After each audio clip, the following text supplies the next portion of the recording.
नमस्कार। प्रस्तुत है आज का चिंतन। सद्गुण मनुष्य जीवन की प्रमुख आवश्यकता है। इससे मनुष्य के सुखों में अभिवृद्धि होती है, समाज में व्यवस्था रहती है और समाज में सर्वत्र सुखद वातावरण विनिर्मित होता है। सद्गुणी मनुष्य के लिए इस संसार में कुछ भी अभाव नहीं है। उसे आंतरिक शांति होती है, संतोष मिलता है, सहज ही आत्मज्ञान प्राप्त कर लेता है।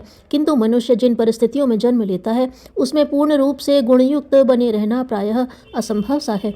दैनिक व्यवहार और लोकाचार में भूलें, त्रुटियां और अपराध होने भी संभव है। अच्छे बुरे का विवेक सदैव नहीं रहता। मनोविकार उठते हैं तो मनुष्य दुष्कर्मों की ओर प्रेरित होता है। कुछ न कुछ दोष सभी में होते हैं। पूर्ण रूप से सद्गुणी और सदाचारी व्यक्ति बहुत ही थोड़े मिलेंगे। अधिकांश व्यक्तियों के स्वभाव में कुछ न कुछ बुराइयां जरूर होती हैं। यह संसार गुण दोषमय है, एक सी स्थिति यहाँ कहीं नहीं है। दोष मनुष्य जीवन की स्वाभाविक प्रक्रिया है, किंतु 99% अवस्थाओं में कोई भी मनुष्य अपने को दोषी नहीं ठहराता, चाहे उससे कितनी ही भारी भूल क्यों न हुई हो।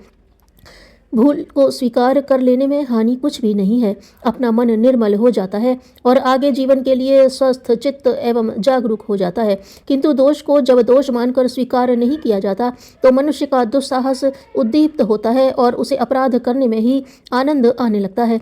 छिपाई हुई भूल भी अनेक दूसरे प्रकार के अनर्थों को जन्म देती है। इस तरह पाप और दोष दुष्कर्म से प्रत्यक्ष और उतना विषैला वातावरण नहीं बनता जितना उसे छिपाने से होता है।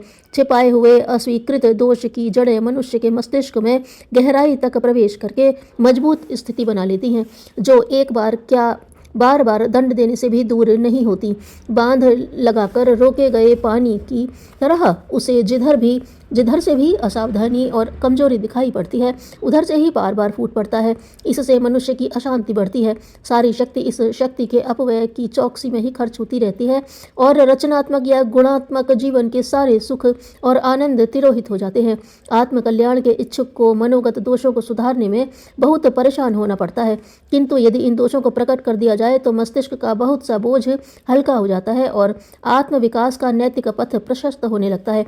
अपने दोष स्वीकार कर लेने का अर्थ है सच्चाई के प्रति प्रेम।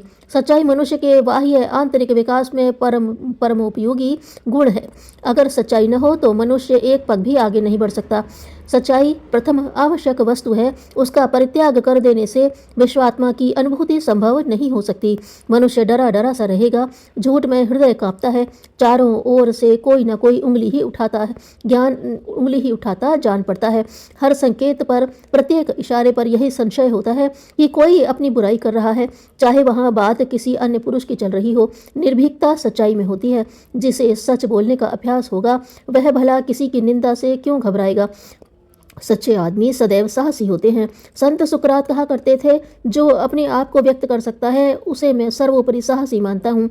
मुझे विश्वास हो जाता है कि वह एक दिन जरूर अपना जीवन लक्ष्य प्राप्त कर लेगा, क्योंकि अब उसका हृदय साफ हो गया है और परमात्मा को धारण करने की स्थिति बन गई होती है। पाप जब तक मनुष्य के मन में ही चक्कर काटते रहते हैं, वह उन्हें प्रकट नहीं कर पाता, तब तक उसकी दशा गिरी गिरी सी, दुर्बल और दिग्भ्रांत जैसी बनी रहती है। किसी सही निष्कर्ष पर पहुंच सकने की उसकी शक्ति नहीं होती। विचार नहीं उठते, जो उठते भी हैं वे टूटे टूटे बिखरे बिखरे।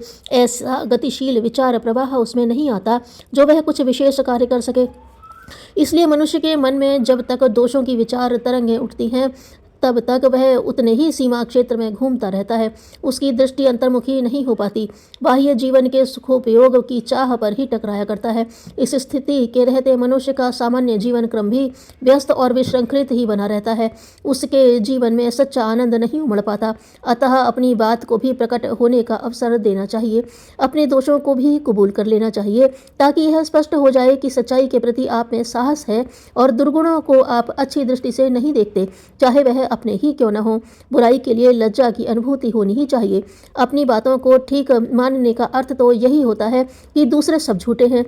इस प्रकार का अहंकार अज्ञान का द्योतक है। इस असहिष्णुता से घृणा और विरोध बढ़ता है। सत्य की प्राप्ति नहीं होती।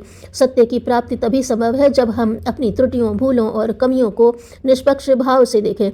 अपने विश्वासों का निरीक्षण भी करना चाहिए। गुणों की पौध भी तभी अंकुरित और एवं पल्लवित हो सकती है जब मानसिक विद्वेषों को समय समय पर मस्तिष्क से निकाला जाता रहे। इससे चित्त, मन एवं स्वास्थ्य प्रसन्न और मस्तिष्क विकासशील बना रहता है।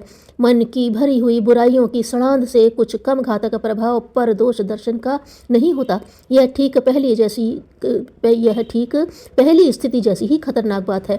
मन को दोषों में रस नहीं लेने देना चाहिए, फिर वे चाहे अपने हों चाहे पराए।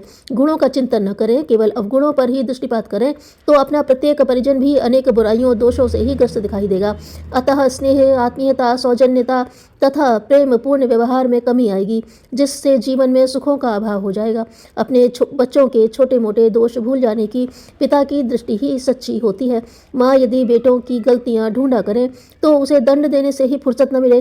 अतः दूसरों के अवगुणों की उपेक्षा की दृष्टि से ही देखना उचित है।